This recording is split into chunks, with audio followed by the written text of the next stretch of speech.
이런 부작용들이 많이 있으셨는데 그런 부작용이 매우 적습니다.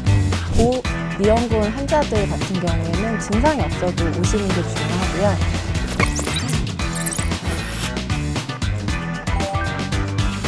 안녕하세요. 강동경희대학교병원 MC경희입니다. 폐암은 초기에 특별한 증상이 없어서 놓치기 쉬운 질환이지만 작은 신호를 놓치지 않고 정확하게 진단하는 것이 생존율을 높이는 중요한 열쇠가 된다고 하는데요. 최근에는 저선량 CT와 정밀한 검사를 통해서 이른 단계에서도 폐암을 발견하고 조기에 치료할 수 있는 방법이 많아졌다고 합니다.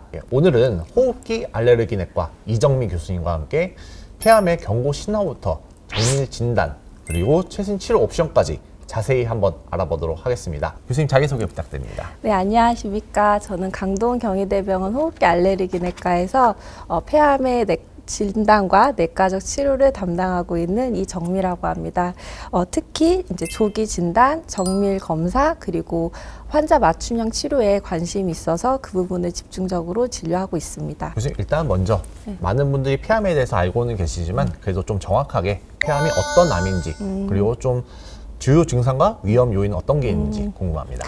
네, 폐암은 이제 폐 안의 기관지에 나타나거나 아니면 폐포에서 발생하는 악성 종양입니다. 폐암 자체가 이제 전 세계적으로도 굉장히 많이 지금 나타나고 있고요. 사망률은 보통 1위에 해당되는 굉장히 치명적인 암입니다. 폐암 자체는 이제 진단이 되게 되면 이제 비소세포성 폐암과 소세포성 폐암 두 가지가 있게 되고요. 근데 이 중에서도 비소세포성 폐암이 80에서 85% 정도에 해당이 됩니다. 폐암이 있는 분들이 이제 나타날 수 있는 증상으로는 뭐 기침이나 아니면 피 섞인 혈담이나 아니면 흉통, 뭐 호흡곤란 같은 증상들이 있을 수 있고요. 하지만 폐암 초기 같은 경우에는 이제 증상이 심하지 않은 경우들이 많아서 감기나 기관지염으로 오해하는 경우들도 굉장히 많습니다. 폐암의 위험 인자로는 이제 흡연이 대표적인 것으로 알려져 있고요. 근데 요즘에는 흡연 외에도 뭐 간접 흡연이라던가 미세먼지라던가 이제 라돈이나 요즘 이제 최근에 이슈가 많이 됐었던 부분들은 이렇게 급식 노동자들한테서 발생하는 폐암이었는데 그 부분은 이제 조리 시에 나오는 유해 물질도 폐암에 영향을 미치는 것으로 알려져 있습니다. 그러면 교수님께서 이제 말씀해 주신 것 중에 증상들이 그래도 몇 개가 좀 뭐 감기랑 좀 비슷하긴 해도 있다고는 하셨는데 치료까지 원활하게 되려면은 조기에 발견하는 게 중요하잖아요. 좀 조기에 좀 어떤 증상이 있을 때 그래도 좀 내원을 해보는 게 좋을까요? 우선은 뭐 기침 같은 가래 같은 증상들이 3주 이상 지속이 되거나 아니면은 이제 그런 증상이 있어서 약물 치료를 했는데도 불구하고 호전이 없는 경우에는 병원에 오셔서 좀 자세한 검사를 하시는 게 중요하고요. 아까 고위험군 환자들 같은 경우에는 증상이 없어도 오시는 게 중요하고요. 왜냐하면은 요즘은 폐암이 조기 검진으로, 그러니까 저설량 후부 CT 같은 검사로 조기 검진이 가능하고 조기 진단을 한다면 굉장히 예후가 좋기 때문에 고위험군 환자분들은 오시는 게 좋을 것 같습니다. 그러면은 교수님 이렇게 폐암은 조기 발견이 어려운 이유가 이렇게 좀 증상도 별로 없고 이런 것 때문에 발견이 어려운 건가요? 폐는 통증을 느끼는 감각이 없기 때문에 이제 통증 같은 증상이 나타나지 않아서 늦게 발견되는 경우들이 또 많고요. 또 이렇게 나타날 수 있는 증상인 기침이나 가래, 뭐 그리고 또 피 섞인 가래 등도 감기나 기관지염에서도 나타날 수 있는 증상이어서 아무래도 좀 이런 증상들이 있어도 오래 있다가 오시는 분들이 많기 때문에 좀 늦어지는 경우들이 많이 있습니다. 그러면은 확실히 이렇게 무서운 사망률 제일 1위의 폐암 진단되는 과정에 대해서 한번 설명 부탁드립니다. 네, 보통은 이제 검진으로 오시는 분들이 많기 때문에 저설량 흉부 CT에서 시작을 하게 됩니다. 그래서 저설량 흉부 CT에서 이제 의심되는 병변이 있다면 좀 다른 데로 이제 특히 기관지 주변 임파선 같은 게 전이 가능성이 있는지 아니면 주변 구조물들이랑 좀 어떤 관련이 있는지를 보기 위해서 좀 자세하게 보는 조형제 CT를 진행하게 됩니다. 조형제 CT까지 진행을 하면은 이제 저희가 조직 검사를 고려를 하게 되는데요. 폐 쪽으로 병변이 있을 때 저희가 고려할 수 있는 조직 검사 방법은 크게 세 가지입니다. 하나는 이제 좀 폐 바깥쪽에 있는 병변들이면 피부 마취만 하고 바늘로 찔러서 이제 조직을 얻는 경피적 폐생검 방법이 있고요. 또 하나는 이제 기관지 안에 병변이 의심이 되거나 아니면 기관지 주변으로 좀 이상 소견이 있을 경우에는 기관지 내시경 검사나 기관지 내시경 초음파 검사로 조직 검사를 진행을 하게 됩니다. 만약에 경피적 폐생검 방법이나 기관지 내시경으로 좀 접근이 어려운 경우에는 수술적인 조직 검사 방법도 고려를 하게 됩니다. 굉장히 좀 다양하고 되게 체계적으로 좀 검사들이 이루어지네요. 네. 확실히 이 영상 검사부터 뭐 조직 검사, MRI 등까지 환자 맞춤형을 위해서 치료 준비가 굉장히 체계적으로 잘 되고 있는 것 같습니다.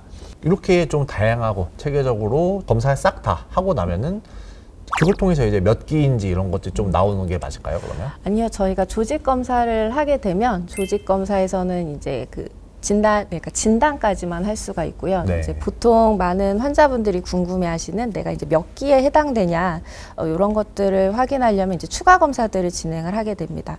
그리고 교수님, 이 검사 방법 중에서 제가 좀 듣던 것 중에 흔히 이부스라고 하는 검사로 알고 있는데 네. 보통 초음파라고 하면 이렇게 배 위에서 이렇게 한다던가 이렇게 하는 건데 네. 내시경으로 초음파 이게 잘 어떻게 되는 건가요? 저희가 이제 기관지 내시경 검사를 할 때 기관지 내시경 앞에 아주 작은 초음파를 달고 이제 진행을 하게 되는데요. 원래 그 일반적인 기관지 내시경 검사는 직접 이렇게 기관지 안에 병변이 있을 때만 확인이 가능하고 이제 거기서 이제 뭐 조직을 얻는다든지 방법을 할 수 있는데 이부스 기관지 내시경 초음파 검사를 하게 되면은 기관지 주변의 임파선들, 그러니까 기관지 바깥에 있는데 기관지 주변에 있는 병변들을 이제 네. 초음파로 실시간으로 보면서 이제 조직 검사를 할 수 있습니다. 이렇게 진단 이제 치료법까지 정해지고 나면은 이제 본격적으로 이제 치료를 실제 실행을 하실 텐데 병기에 따라서 좀 치료법이 많이 다르다고 알고 있는데 네. 어떻게 될까요? 보통 폐암이 진단이 됐는데 초기라면 이제 초기에서 가장 중요한 치료 방법은 수술입니다. 근데 수술이 불가능한, 그러니까 좀 주변 임파선으로 전이가 많이 되거나 아니면 다른 장기로 전이가 된 폐암 3기 후반에서 4기 환자들은 이제 내과적 치료가 중심이 되게 됩니다. 아무래도 이제 교수님은 내과시니까는 그럼 이 내과적 치료가 좀 자세하게 한번 알려주실 수 있으실까요? 내과적 치료에는 이제 크게 세 가지로 나눌 수 있는데요. 그러니까 기존 항암제를 이용한 항암 치료, 표적 치료, 그리고 면역 치료 이렇게 세 가지 방법이 있습니다. 그 폐암 진단되신 분들이 내과적 치료가 필요한 경우는 이제 앞서 말씀드린 것처럼 3기 후반에서 이제 4기 환자들이 보통 내과적 치료를 하시게 되고요. 3기 후기에서 4기 환자분이 아니더라도 수술 가능한 병기인데 좀 사이즈가 너무 커가지고 수술이 어려운 경우에는 수술 전에 이제 내과적 치료를 먼저 하고 좀 사이즈가 줄어든 걸 확인하고 수술하시는 경우도 있고요. 네. 이미 수술을 완료했는데 재발을 예방하기 위해서 내과적 치료가 이어지는 경우도 있습니다. 일종의 어떻게 보면 내과적 치료는 좀 수술을 보조하는 느낌으로 봐도 될까요? 초기 폐암 환자한테서는 이제 좀 내과적 치료가 수술을 좀 보조하는 역할로 있고요. 대신에 이제 3기 후반에서 4기 환자의 경우는 내과적 치료가 이제 주 치료가 되게 됩니다. 그렇군요. 네. 교수님, 그러면은 이제 말씀 주셨던 것 중에 뭐 면역 치료, 항암 치료, 뭐 표적 치료제 이런 것들이 뭐 기수에 따라 달라지는 건지 특정 종류에 따라 달라지는 건지 이런 게 있을까요? 뭐 항암 치료, 면역 치료, 그리고 표적 치료는 이제 3기 후반에서 이제 4기 환자들이 주로 하게 되는 내과적 치료인데요. 어떤 치료를 받는지를 구분하는 가장 중요한 건 이제 진단될 당시에 조직을 얻었을 때 환자분들마다의 조직으로 이제 추가 저희가 검사들을 하거든요. 네. 그 검사에서 어떤 거가 나왔느냐에 따라서 이제 치료 방법이 결정이 되는 거여서 그 환자분들 암 특성에 맞춰서 결정이 되게 됩니다. 이렇게 내과적 치료 3개 있다고 말씀 주셨는데 그럼 이 3개들이 아무리 이제 맞춤형으로 한다고 해도 어떻게 좀 맞춤형으로 어떤 경우에는 항암 치료, 어떤 경우에는 표적 치료제 이런 식으로 좀 나눠진 게 있을까요? 네, 보통 이제 분자혈 전압 검사를 통해서 이제 환자분들한테 어떤 게 나오느냐에 따라서 이제 치료 방향이 결정이 되는데 대표적으로는 이제 항암 치료, 요거는 이제 기존 환자분들이 이미 알고 계시는 예전부터 썼던 약이고요. 대부분 이제 암세포는 세포 주기가 굉장히 빠르거든요. 빨리 네. 자라기 때문에 그 특성을 이용해서 그 암세포를 공격하는 약입니다. 면역 치료제는 저희가 이제 검사를 했을 때 PD-L1이라는 검사를 하게 되는데요. 네. PD-L1이 높은 환자분들한테 이제 면역 치료를 적용을 하게 되는데, 면역 치료는 이제 우리 몸에 있는 면역 세포가 그 암세포를 조금 더 잘 발견해서 이제 공격을 할 수 있게끔 도와주는 약이라고 생각하시면 됩니다.